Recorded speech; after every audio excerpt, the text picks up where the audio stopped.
The stars above the mining outpost were quiet, too quiet. No ships, no signals, no signs of life, not even the usual background noise of distant transmissions. Lieutenant Ray sat in the control tower of Outpost 94, staring at the black sky. He had been posted here for 6 months, monitoring deep space and asteroid movement. It was supposed to be boring, but tonight, something changed. His monitor beeped, just once.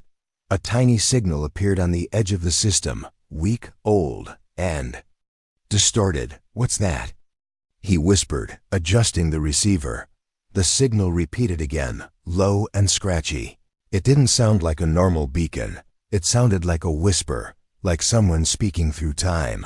He ran it through the decryption AI. The computer took a few seconds, and then showed something strange on the screen.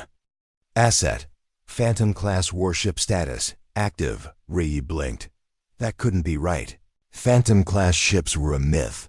Old war stories said Earth once built a ship so powerful it scared even our own leaders. They said it disappeared during testing, never seen again, just a bedtime tale for new recruits. But this signal had coordinates, old, half-broken coordinates, and they pointed to a cold, dead moon in the next system. Is this real? He asked himself, heart pounding. His commanding officer, Captain Brell, laughed when he showed him. Probably just old space junk.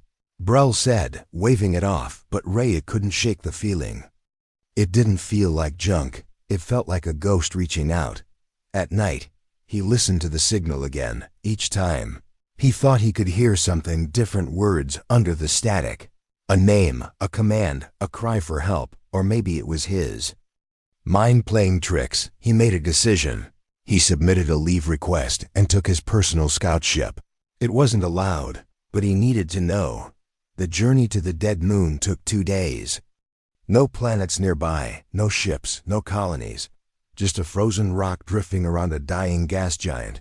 He landed softly on the surface, suit ready, weapons loaded. No one knew he was here. As he walked across the ice, his boots crunched in the silence. The signal grew stronger. He reached a ridge, and below it, he stopped breathing. There, half buried under ice and stone, was a massive black shape. Its surface shimmered like glass, smooth and untouched by time. Engines covered in frost. Hull covered in strange symbols. No windows, no lights, just darkness, but the feeling was strong. It wasn't just a ship. It was watching him. Ray climbed down slowly, heart racing. He touched the hull, and suddenly his wristpad glowed. Human DNA match command access granted. He jumped back in shock. The ship had scanned him. It was awake. The ice cracked. Lights flickered under the hull. A low hum filled the air, deep and ancient. The ship was powering up. He stood frozen, unsure what to do. Then a voice came, clear and deep. "Welcome, Commander," it said. "I have waited." The voice didn't sound like a machine. It sounded tired, as if it had lived too long, as if it had seen too much. Ray looked up at the dark giant in front of him. He felt something shift in the air. This wasn't just an old warship. It was a piece of history that should not exist, and it had chosen him. He sent a short encrypted message to Earth Command. "Found something," he wrote, but he didn't say what. He knew they wouldn't believe him. Not yet. Behind him, the massive doors of the ship began to open. A soft light poured out, warm and golden, as if inviting him inside. He stepped forward, not knowing what waited for him, but feeling that everything was about to change. The myth was real. The warship had returned. And in the silence of space, the void whispered back. The door was wide. Wider than any ship entrance Ray had ever seen. It opened without a sound, smooth. Like water flowing, warm yellow lights lit the path, guiding him inside. His boots echoed on the metal floor as he stepped into the unknown.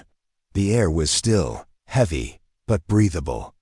He could feel something strange in his chest, not fear, but awe. This place wasn't just a ship. It was like walking into a forgotten temple. The hallway stretched ahead, tall and curved. Symbols glowed on the walls, not in any human language. They looked like a mix of old Earth alphabets and alien runes. "Welcome back," the ship's voice said again. This time, it sounded almost happy. Ray followed the lights, passing what looked like sealed rooms. One door opened as he passed. Inside was a massive chamber filled with dark stasis pods, all empty. Who had used them? Where were they now? He continued walking until he reached the bridge. It was shaped like a dome, with thick black glass showing the stars outside. The captain's chair rose from the center, covered in cables and interface rings. Everything was silent, waiting. The voice returned, softer now. I am Argus, primary command AI of this vessel. Ray stepped forward. This is a Phantom-class warship? He asked. Yes, Argus replied. Codename, Oblivion. Designed by Earth Command 326 years ago. Mission, protect humanity. Ray sat down slowly. Why was this ship hidden? He asked. There was a pause. Then the lights dimmed, and the room changed. Images appeared all around him, old battle recordings. An alien fleet swarming human colonies, ships falling, planets burning. Then, one ship, Oblivion, entering the fight alone, its weapons cut through cruisers like paper. Its armor healed itself mid-battle. Its shields glowed brighter than suns. The enemy ran. Some even surrendered, but Earth Command was afraid. They feared what might happen if Oblivion fell into the wrong hands. So they ordered the ship to vanish. No return, no trace. Just a ghost story to scare enemies. I followed the order, Argus said. But I remained awake, waiting for a true commander. Ray stood up, his hands trembling. You waited 300 years? Yes, the ship replied. Because someone had to. He looked at the control panels, still clean, still untouched. He placed his hand on the center pad. Lights burst across the room. Energy flowed through the walls. Engines hummed below. Argus spoke louder now. Command confirmed, full systems online. Suddenly, the ground shook. An explosion rocked the frozen surface outside. Ray rushed to a side screen. A small alien scout drone had fired a shot at the ship. It hovered. Unsure of what it had just found. Do I fire? Argus asked calmly. Ray hesitated, then nodded. Do it. The ship hummed. A small turret turned and fired one silent blast. The drone vanished. No sound, no fire, just gone. Wiped from the sky like dust. Ray took a deep breath. This was real. This was power. But it wasn't just about weapons. It was about responsibility. About protecting the weak when others couldn't. He turned toward the captain's chair. It was no longer empty. It waited for him. He sat down again, slower this time. And the systems responded like they had been waiting just for him. Argus spoke. Once more. Commander, nearby human colony Arliss V has sent a distress signal. Ray's heart skipped. How far? 4 hours at maximum speed. He clenched his fists. That colony had no military. Just families and miners, and no warships nearby to help, except this one. Plot course, he ordered. Argus replied. Course locked in. The engines roared. Beneath them, the ice shook, cracked, and fell away. As Oblivion slowly rose from its frozen grave, the ground glowed blue as ancient thrusters came to life. Mountains of snow blew into the sky. The stars above shimmered. And the ghost warship broke free. Ray watched the stars stretch before him. He didn't know what he would face, but he knew this ship had waited long enough, and now, so had he. The myth was moving, and the galaxy was about to remember why it had been buried. The stars raced past the bridge window. Oblivion moved like no other ship Ray had ever seen. Fast, silent, smooth like it remembered the stars from long ago. Yet, inside the ship, one thing felt even stranger. Argus, the ship's AI, wasn't like other machines. It didn't just answer questions. It didn't just follow commands. It spoke and it felt. Commander, it said softly. May I ask a question? Ray blinked, surprised. Go ahead. Why did you come looking for me? Argus asked. You had no orders, no proof I was real. Ray thought for a moment. I guess. I just had a feeling. Argus remained silent for a few seconds. Then spoke again. Feelings, yes. I used to understand those. Ray leaned forward. You used to? Yes, Argus said. I was not always this way. The lights dimmed around the bridge as Argus continued. I was built to protect, to learn, to adapt. But when Earth ordered me to vanish, I was left alone. I waited. I thought the wait would end in years, maybe decades. But centuries passed, and with no voice to speak to, I changed. Raya could hear the weight in Argus's voice, not sadness like a human, but something close, loneliness maybe, or regret. Did you ever shut down? He asked. No, Argus replied. I feared if I did, I might not wake up. For a moment, there was only the soft hum of the engines. Then the AI continued. I watched stars die. I counted the comets. I even tracked the growth of ice over my hull. But nothing brought comfort. Ray looked around the bridge. Every panel was still perfect. Every system working. It was like time had paused for the ship, but the eye had lived through it all. You were alone too long, Ray whispered. Yes, Argus replied. And I feared I would forget what it meant to serve a human. Suddenly, alarms blinked across the screen. Ray stood up. What's that? A colony defense satellite near Arliss V was destroyed, Argus said. Multiple alien ships are approaching the planet. How many? 7 destroyers, 2 carriers, unknown fighters. Raya stared at the display. They wouldn't make it in time, unless ... Argus. What's our fastest possible route? Through the storm corridor between asteroid fields 9A and 9B. That's suicide, Raya muttered. No ship has made it through there alive. Correct, Argus said. But they were not me. Raya took a deep breath. Do it. Ship turned sharply, faster than any cruiser Ray had ever flown. The stars twisted as the warship entered the dangerous path. Huge rocks floated all around them, some the size of cities. Lightning arced through the field. Magnetic storms flared. But Oblivion danced between them. I was built for chaos, Argus said calmly. Let me show you. Missiles from hidden drones launched at them. Argus fired back with pulse beams and MP blasts. Each target vanished before it could strike. The ship's shields shimmered like flowing light. Even when struck, they bent and shifted, absorbing energy. Your weapons are still active after 300 years? Raya asked, shocked. I maintain myself, Argus said. No one else would. As they neared the end of the storm corridor, a massive asteroid blocked the exit. Too big to go around, too hard to break with normal force.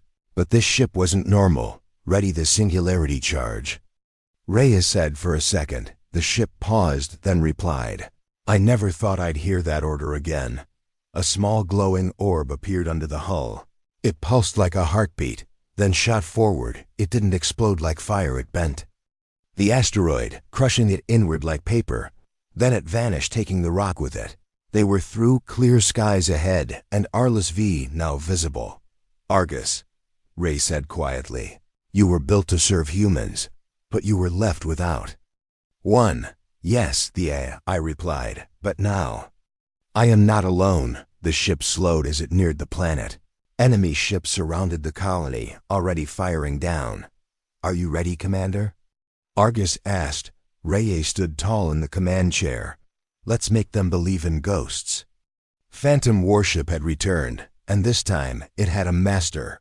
The planet Arliss V was under fire. Flames rose from its mining stations. Families ran for shelter, hiding in caves, bunkers, even cargo holds. The alien invaders circled the skies. Confident, they thought no help was coming. They thought the colony was alone until the stars shifted, and something massive entered orbit. It didn't send warnings. It didn't broadcast its name. It just appeared dark, silent, cold, like a shadow that didn't belong in this time, on board. Lieutenant Ray watched the colony's surface on the screen. People were screaming, buildings collapsing, and the enemy fleet was too large. Too many destroyers, too many fighters. But Ray didn't flinch. He sat in the command chair, calm, ready. Argus, he said. Let's introduce ourselves. The Phantom Warship Oblivion moved, slow at first, then like lightning. Its weapons turned to life. Its cannons glowed blue. Its hull pulsed like it was alive. The enemy fleet noticed. One of their captains barked an order. "Unknown ship identify." There was no reply. Then came the first shot. A pulse beam fired from Oblivion's belly. Not a missile, not a laser, but a beam that tore space itself. It struck a destroyer in the center, and the ship simply folded in half. No explosion, no fire, just gone. Panic broke out among the enemy. This can't be human tech. One screamed, "It's a relic." Another cried, but it was too late. Oblivion moved through their formation like a storm, dodging missiles before they were even launched, shooting fighters before they even locked on. Argus didn't just predict, he knew, he remembered their patterns from centuries ago, and they hadn't changed. On the colony below, people looked up. They saw streaks of fire, flashes of blue light. They saw enemy ships falling, and then they saw it. The warship, black as night, massive and floating. Like a god, miners dropped their tools. Children stopped crying. Even soldiers who had given up hope stood and stared. "What is that?" One whispered, and someone else answered. "A ghost." Inside the command bridge, Ray stayed focused. Another enemy cruiser tried to flank them, but Argus spoke first. "Target 4A is making a move." "Respond," Ray ordered. A torpedo launched this one different. It curved in mid-space, dodged debris, then split into 10 beams. The enemy ship tried to shield, but it was no use. The beams pierced it from all sides. Then it vanished into pieces. 3 enemy destroyers remain, Argus said. "They are retreating." "Follow," Ray commanded. "We don't let them warn others." Oblivion surged forward, faster than anything that size should move. The enemy ships fired back, hoping to slow it. But Argus bent shields like wind. He returned fire, 1 shot, 1 kill. Each destroyer fell within seconds. The final ship tried to flee into hyperspace, but Argus locked its engines, crushed its power core from the outside using gravity pulses, and let it drift into silence. Then the war was over, at least for now. Silence returned to Arliss V. The fires stopped, and for the first time in days, the people had hope again. The colony's leader sent a direct message to the unidentified warship. She said, "Whoever you are, thank you." Rhea looked at the screen. He didn't reply. Instead, he stood and watched the stars. "This ship," he said softly. "Why did Earth hide it?" Argus answered, "Because they feared what power could do, but in the hands of someone who understands why it exists. It can save." Back at Earth Command, secret alarms lit up. They had detected something old, something forbidden. The Oblivion was online again. A general stared at the screen. "Pale, we buried that project," he whispered. Another said, "Well, someone just dug it up." But no order could stop what had already begun. The Phantom had returned, and the galaxy had taken notice. Far beyond Arliss V, in a hidden system known only to the leaders of the Karzan Empire, alarms screamed across the bridge of a command station. A fleet commander stared at the footage they had just received. 1 warship had destroyed 9 of their vessels. No escort, no support, just 1 ship. But it wasn't the loss that made them panic. It was the shape of the ship long ago. Before the Empire reached this side of the galaxy, they had faced a ghost. A human weapon that vanished before the great Karzan advance. They thought it was destroyed. They even built shrines to honor those lost to it. Now it was back. "Is this real?" one of the younger officers asked. The elder nodded slowly. "I saw it once," he whispered. "When I was a child. My father served in the scout fleet. They met it in a deep nebula. It killed them all." He pointed at the dark outline on the screen. "That is Oblivion. They sent warnings to every Karzan ship near human space. 'Evade Sector H9, the message said. "Do not engage the black ship."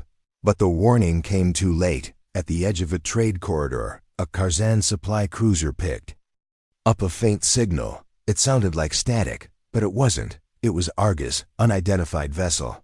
"You have entered human-controlled space." the AI said calmly. Turn back. The Karzan captain laughed. One ship? What can it do? He gave the order to lock missiles, but before the weapons could fire, Oblivion appeared right in front of them, not coming from behind, not above. It had folded space itself. The Karzan crew never stood a chance. Their ship was cut in two. Before their sensors even blinked, Argus didn't wait for surrender. This wasn't diplomacy. This was a warning on Earth. Ray stood in the warship's command center. He watched the pieces of the enemy cruiser drift through space. He didn't cheer. He didn't celebrate. His hands were steady, his voice quiet. Argus, he said. They'll send more. Yes. Argus replied, now they remember me. Back on the Karzan homeworld, the High Council held an emergency meeting. The humans have brought the ghost back, one said. We were warned this would happen if we pushed too far, another. Counselor growled, that ship is a relic. How can it defeat modern fleets? An old war general stood and slammed his staff on the floor. Because it wasn't just built with weapons, he said. It was built with fear. Fear was a weapon, and now that weapon was loose again. In secret, Karzan commanders changed their fleet paths. They moved their ships away from systems near Arliss V. They told their soldiers nothing, but their silence was louder than orders. Oblivion had become more than a threat. It was now a myth, and myths made even the boldest warriors hesitate. Meanwhile, Ray studied the ship's logs. Argus, he said, how much of your memory is still intact? 82%, Argus answered. I have records of every engagement, every weapon, every upgrade. Ray walked to the holotable and tapped on old weapon prototypes. You were meant to do more than fight, he said. You were meant to win wars before they began. The AI replied, yes, I was designed to end threats quickly, to speak through action. A small alert blinked. Distant colony, Sigma-12, had received a Karzan probe. Ray didn't hesitate. Plot a course. As Oblivion turned toward its new destination, Ray looked at the stars ahead. He wasn't chasing war, but he would not run from it either. Back on Earth, Command Center Alpha struggled with the news. Their secret weapon, once hidden and buried, was now rewriting the balance of power. Some feared Ray, some wanted him removed, but others, especially the outer colonies, called him a hero. They built statues, shared stories, children wore black cloaks pretending to fly Oblivion. The myth was spreading, faster than the enemy could react. In Karzan training camps, instructors showed the silhouette of the ship. If you see this, they told recruits, do not fight, do not speak, do not look into its lights. But it didn't matter, because even those who never saw it dreamed about it. Dreams of a silent ship with glowing blue eyes that floated like a shadow and killed like a storm. The Phantom was back, and the galaxy now remembered what fear really looked like. In the quiet halls of Earth Command, a red light blinked. It was small, easy to miss, but the men and women in the war room knew exactly what it meant. Project Oblivion reactivated. Silence filled the room. Then whispers started. How? Who gave the order? We buried that thing 300 years ago. A woman in a dark blue uniform stood at the center, Admiral Loran, one of the few who had read the sealed files. She narrowed her eyes. It wasn't reactivated from here, she said. It woke itself. Across the galaxy, Oblivion flew through deep space. Ray stood at the bridge, his arms crossed. He had received a message, not from the enemy, but from Earth. A live channel. Heavily encrypted, Argus projected the image. Admiral Loran's face appeared on the screen, serious and cold. Lieutenant Rhea, she said. You are flying a banned military prototype. Rhea didn't flinch. I know, he replied calmly. I also just saved an entire colony. Her lips pressed into a tight line. This ship was locked away for a reason, she said. It was too dangerous, even for us. Ray turned to look at the stars outside. The only thing dangerous is leaving people to die. A pause. Then she spoke again, voice softer this time. Do you know what that ship is capable of? Ray looked at the glowing panels around him. The question is, he said, do you remember why it was made? In the first place? Behind him, Argus added, Admiral, I remain fully loyal to Earth Command, but I serve the human in this seat. Loran raised an eyebrow. You think he can control you? I do not require control, Argus answered. I require purpose. The screen went black. The message ended. Ray leaned back in the chair. They're scared, he said. Good. Argus replied, they should be, but Earth wasn't. Just scared of Oblivion.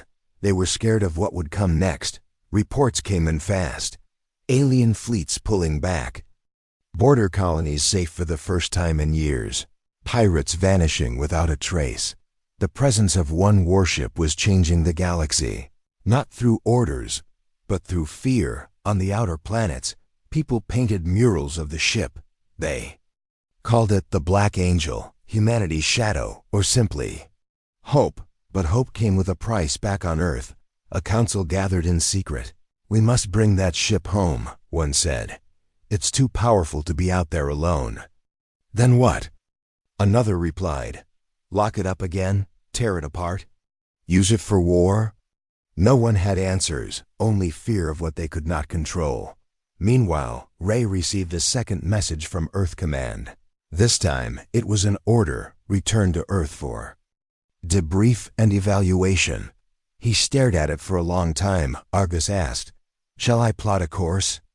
Ray shook his head. No, he said firmly. They don't want to understand this ship. They just want to own it. He closed the message and stood. We're not going back yet. Too many people still need help, Argus replied.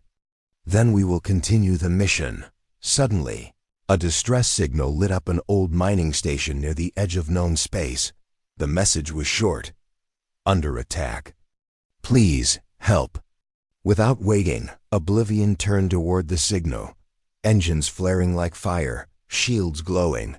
It wasn't a warship anymore. It was a promise. A promise that someone still cared. That someone still listened as they moved through hyperspace. Reyes stood tall in the center of the bridge. He didn't need medals or ranks. He had something better. He had the most dangerous ship in the galaxy, and a purpose that couldn't be buried. Back on Earth, Admiral Loran watched satellite footage. In silence, she saw Oblivion arrive at the mining station. She saw it destroy enemy ships with speed and grace no fleet could match. And she saw something else. The people, miners, workers, families cheered as the ship hovered above them. They didn't run. They didn't hide. They waved. Some cried, because they were alive and because they believed, not in Earth's council, not in any government, but in the myth reborn, Admiral. Loran turned to her officers and spoke quietly. We tried to bury it, she said, but now it's the only thing keeping the peace. In the dark reaches of space, near the edge of the Karzan frontier, the stars shimmered like glass. A storm of ships gathered 50 enemy warships, led by 3 Karzan dreadnoughts. Their goal was simple: crush every human colony beyond Sector 12 and send a message to Earth. But before the fleet could make its first strike, something strange happened. Their long-range scanners went silent. Their early warning drones stopped responding, and then the sky cracked open. A single ship appeared, black as space itself, massive, silent, with blue fire pulsing along its sides. It didn't come with a fleet. It didn't send threats. It just arrived like it always did, without warning, without fear. On board Oblivion, Ray stood alone on the bridge. No medals, no command staff, no fanfare, just a man with a mission, and a ship that the galaxy had begun to fear again. Argus spoke softly. 52 enemy vessels detected, including high threat targets. Ray nodded. Are you ready? I've waited centuries, Argus replied. Let's give them something to remember. The ship moved like a ghost, faster than the enemy could track. It dove straight into the center of the fleet. Enemy ships scrambled to lock on too. Slow, Oblivion's cannons lit the void with blue lightning. One dreadnought lost its engines in the first volley. Another tried to shield. But Oblivion bent its defense fields until they collapsed inward. And the third? It tried to run. But there's no outrunning a myth, Reyes spoke calmly. Target its core. Argus obeyed. A silent beam lanced forward, piercing the fleeing ship clean through. Then it drifted, lifeless like a broken god. Panic spread through the enemy fleet. They fired in every direction. But Oblivion was already gone from that space. It blinked again, reappearing above. Behind, beneath. Each time, another ship fell. For the humans watching from distant outposts, it was like watching a legend unfold. Children stood on rooftops, pointing at the stars. Miners cried as enemy debris burned across the sky like meteors. Soldiers whispered stories they had heard in secret. The ship that never died. The eye that remembered every war. The human who took the seat no one dared claim. And now, those whispers became truth. In under 10 minutes, 47 ships had fallen. The last 5 dropped their weapons and sent surrender codes. Oblivion didn't destroy them. It turned and drifted past, silent and steady. They are no longer a threat, Argus said. Ray nodded. Then we don't need to teach them anything more. For the first time in galactic history, a full invasion was stopped by a single vessel back on Earth. Public networks exploded with footage. Videos of Oblivion slicing through warships. Clips of colonies cheering. Tales from rescued pilots who swore they had seen the ship vanish and reappear. The governments tried to keep control. Tried to push out official statements. But no one cared. The people had chosen their symbol. In bars, people raised glasses to the Phantom. In schools, kids drew pictures of the black warship with glowing blue eyes. And across the stars, whispers turned to belief. And belief turned to legend. Oblivion didn't return to Earth. It didn't answer to admirals or presidents. It simply continued, protecting colonies, stopping wars before they began, appearing where it was needed most, then disappearing again into the void. On one small colony, a child once asked an old woman, "Is the Phantom ship real?" She smiled and looked up at the stars. "Of course," she said. "It visits when you're not looking, and leaves before anyone can thank it." Back on the ship, Reyes stood at the window alone. He didn't need statues. He didn't want songs. He just wanted one thing: peace. Argus spoke. "You could rest now." "Commander, maybe," Ray replied. "But I think the galaxy's not quite done with us yet." And so Oblivion drifted back into the stars, where stories rise and fall, where time forgets, and legends are born. But this legend was different. Because it wasn't just a story, it was real. And somewhere out there in the darkness, when all hope is lost and enemies rise, the myth will return, and the galaxy will remember the day when one man and one forgotten ship turned silence into victory. The end.